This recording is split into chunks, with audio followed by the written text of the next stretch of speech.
ராமர் கோயில் இந்து சமயத்தின் மும்மூர்த்திகளில் ஒருவரான விஷ்ணுவின் அவதாரமான குழந்தை ராமர், அயோத்தியில் பிறந்த இடமான ராம ஜென்ம பூமியில் கட்டப்பட்டு வரும் ஒரு இந்து கோயில் ஆகும். இது இந்தியாவின் உத்தரப்பிரதேச மாநிலத்தில் அயோத்தி நகரத்தில் அமைந்துள்ளது.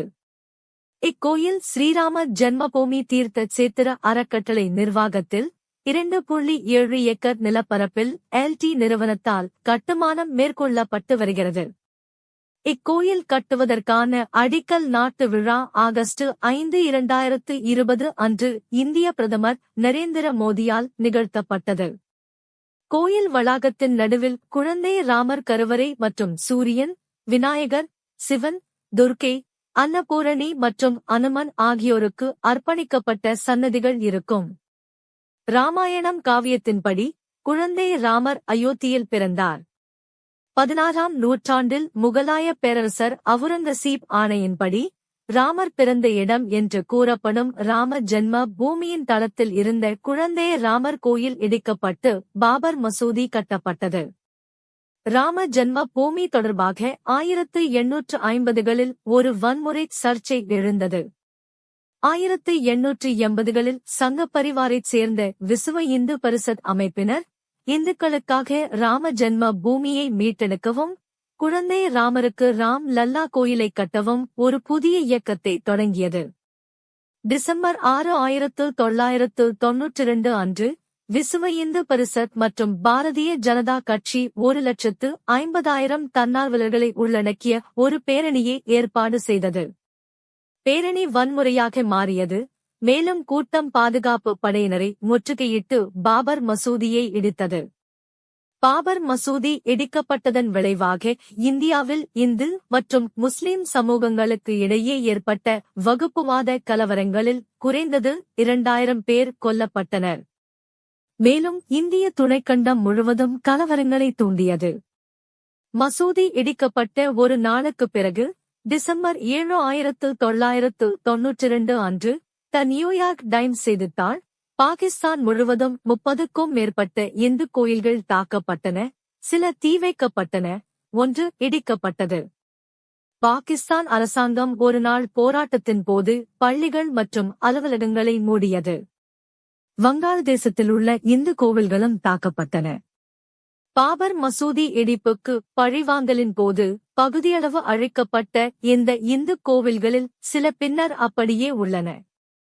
ஜூலை 5, 2005 அன்று அயோத்தியில் பாபர் மசூதி அழிக்கப்பட்ட இடத்தில் உள்ள தற்காலிக கூடாரத்தில் அமைக்கப்பட்ட குழந்தை ராமர் கோவிலை 5 பயங்கரவாதிகள் தாக்கினர். மத்திய சேம காவல் படையுடன் CRPF நடந்த துப்பாக்கிச் சண்டையில் 5 பேரும் சுட்டுக் கொல்லப்பட்டனர். அதே சமயம் சுற்றி வளைக்கப்பட்ட சுவரை உடைப்பதற்காக தாக்குதல் நடத்தியவர்கள் நடத்திய கையெறி குண்டு தாக்குதலில் பொதுமக்கள் ஒருவர் இறந்தார். மத்திய சேம காவல் படையினர் 3 பலியாகினர். 2 பலர் துப்பாக்கிச் சூட்டு காயங்களுடன் படுகாயமடைந்தனர்.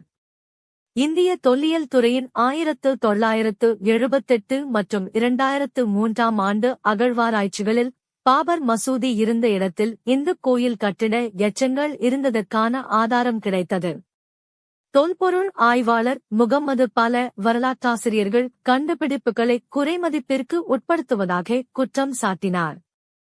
பல ஆண்டுகளாக அயோத்தி ஆணைச் சட்டம், குறிப்பிட்ட பகுதியை கையகப்படுத்துதல் போன்ற பல்வேறு உரிமை மற்றும் சட்ட மோதல்களும் நடந்தன. 2019ஆம் ஆண்டு அயோத்தி பிரச்சினை இந்திய உச்சநீதிமன்றத்தின் தீர்ப்பிற்கு பிறகுதான் சர்ச்சைக்குரிய நிலத்தை இந்திய அரசால் நிறுவப்பட்ட ஸ்ரீராம ஜென்மபூமி தீர்த்த சேத்திர அறக்கட்டளையிடம் ஒப்படைக்கப்பட்டது. முஸ்லிம்களுக்கு புதிய மசூதி கட்டுவதற்கு அயோத்தியிலிருந்து 22 கிலோமீட்டர் தொலைவில் உள்ள தன்னிப்பூர் கிராமத்தில் 5 ஏக்கர் நிலம் ஒதுக்கப்பட்டது. பிப்ரவரி 5, 2020 அன்று அயோத்தி ராமர் கோயிலை கட்டும் திட்டத்தை நரேந்திர மோடி தலைமையிலான அரசு ஏற்றுக்கொண்டதாக நாடாளுமன்றத்தில் அறிவிக்கப்பட்டது. பகவான் விஷ்ணுவின் அவதாரமான ராமரின் குழந்தை வடிவமான ராம் லல்லா விரஜ்மன் கோயிலின் மூலவர் ஆவார். ராம் லல்லாவின் ஆடை தையல் கலைஞர்களான பகவத் பிரசாத் மற்றும் சந்தர் லால் ஆகியோரால் தைக்கப்பட்டது. சந்தர் லால் 4வது தலைமுறையாக குழந்தை ராமருக்கு ஆட்சி தைப்பவர். ராம் லல்லா 1989ஆம் ஆண்டு முதல் சர்ச்சைக்குரிய இடத்தின் மீதான நீதிமன்ற வழக்கில் ஒரு வாதியாக இருந்தார். சட்டத்தால் நீதி சார்ந்த நபராக கருதப்படுகிறார். அவர் ராம் லல்லாவின் அடுத்த மனித நண்பராக கருதப்பட்ட விசுவ இந்து பரிசத்தின் மூத்த தலைவரான திரிலோகி நாத் பாண்டே அவர்களால் பிரதிநிதித்துவப்படுத்தப்பட்டார். அயோத்தி ராமர் கோயிலுக்கான அசல் வடிவமைப்பு 1988ஆம் ஆண்டு அகமதாபாத்தைச் சேர்ந்த சோம்புரா குடும்பத்தின் சந்திரகாந்த் சோம்புராவால் தயாரிக்கப்பட்டது. கோயில் கட்டிடக் கலைஞர்களான அவரது மகன்கள் நிகில் சோம்புரா மற்றும் ஆசிஷ் சோம்புரா உதவியாக உள்ளனர். சோம்புரா குடும்பத்தினர் 15 தலைமுறையாக கோயில் கட்டுமான தொழிலைச் செய்பவர்கள். சோம்புரா குடும்பத்தினர் இந்திய விடுதலைக்குப் பின்னர் சோம்நாதர் கோயிலை கட்டியவர்கள். இக்குடும்பத்தினர் உலகம் முழுவதும் 100க்கும் மேற்பட்ட கட்டியுள்ளனர். அதில் புகழ் பெற்றது தில்லி அக்சர்தாம் கோயில் ஆகும். அசல் கட்டுமான வரைபடத்திலிருந்து சில மாற்றங்களுடன் புதிய வடிவமைப்பு, வாஸ்து சாஸ்திரம் மற்றும் சிற்ப சாஸ்திரங்களின்படி 2020இல் சோம்புரா குடும்பத்தினரால் கோயில் கட்டிட வரைபடம் தயாரிக்கப்பட்டது. புதிய அயோத்தி ராமர் கோயில் 235 அடி அகலமும் 360 அடி நீளமும் 161 அடி உயரமும் கொண்டதாக கோயில் அமையும். கோயில் கட்டுமான பணி முழுமையடைந்தவுடன் ராமர் கோயில் வளாகம் உலகின் 3வது பெரிய இந்து ஆலயமாக இருக்கும். இது வட இந்திய கோவில் கட்டிடக்கலையின் சாணக்கிய குஜராத்திய பாணியில் வடிவமைக்கப்பட்டுள்ளது. கோவிலின் பிரதான அமைப்பு ஒரு உயர்ந்த மேடையில் கட்டப்பட்டு 3 மாடிகளைக் கொண்டிருக்கும். இதன் நடுவில் உள்ள கருவறையைச் சுற்றி 5 மண்டபங்களைக் கொண்டிருக்கும். கருவறைக்கு மேல் 161 அடி உயர கோபுரம் இருக்கும். கட்டிடத்தில் மொத்தம் 366 நெடுவரிசைகள் இருக்கும். சிவனின் அவதாரங்கள், விஷ்ணுவின் 10 தசாவதாரங்கள், 64 சௌசத் யோகினிகள் மற்றும் சரஸ்வதி தேவியின் 12 அவதாரங்கள் அடங்கிய பத்திகளில் தலா 16 சிலைகள் இருக்கும். படிக்கட்டுகளின் அகலம் 16 அடியாக இருக்கும்.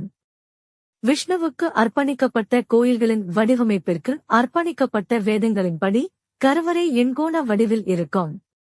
கோவில் 10 ஏக்கரில் கட்டப்பட்டு 57 ஏக்கர் நிலப்பரப்பில் ஒரு பிரார்த்தனை கூடம், விரிவுரை கூடம், கல்வி வசதி மற்றும் அருங்காட்சியகம் மற்றும் சிற்றுண்டிச்சாலை போன்ற பிற வசதிகளுடன் கூடிய வளாகமாக உருவாக்கப்படும்.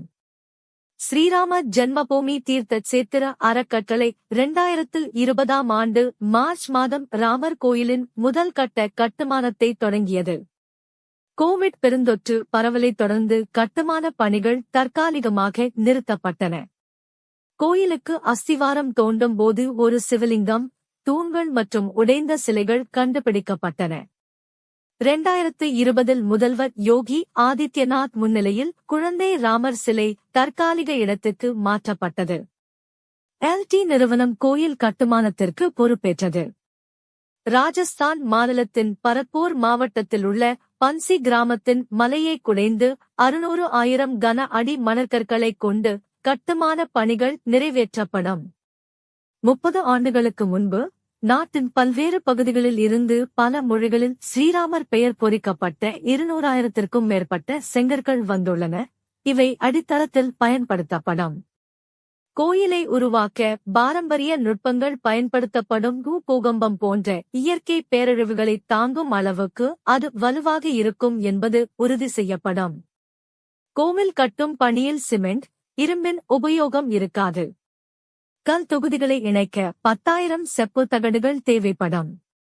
இக்கோவில் கும்பாபிஷேகத்துக்கு தேவைப்படும் 12 ஆலய மணிகளும் 36 பிடிமணிகளும் பெங்களூருவைச் சேர்ந்த தொழிலதிபர் மூலம் நாமக்கல்லில் தயாரித்து அனுப்பப்பட்டுள்ளது.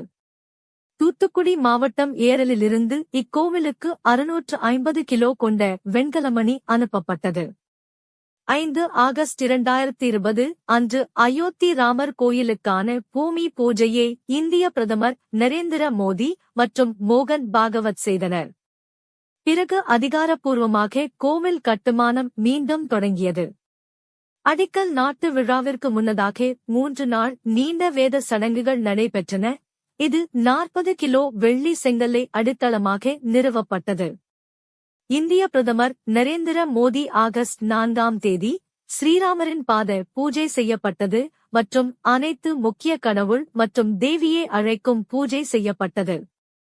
மேலும் இந்த திருக்கோயில் வரும் ஜனவரி 22, 2024 அன்று திறக்கப்பட உள்ளது. நன்றி.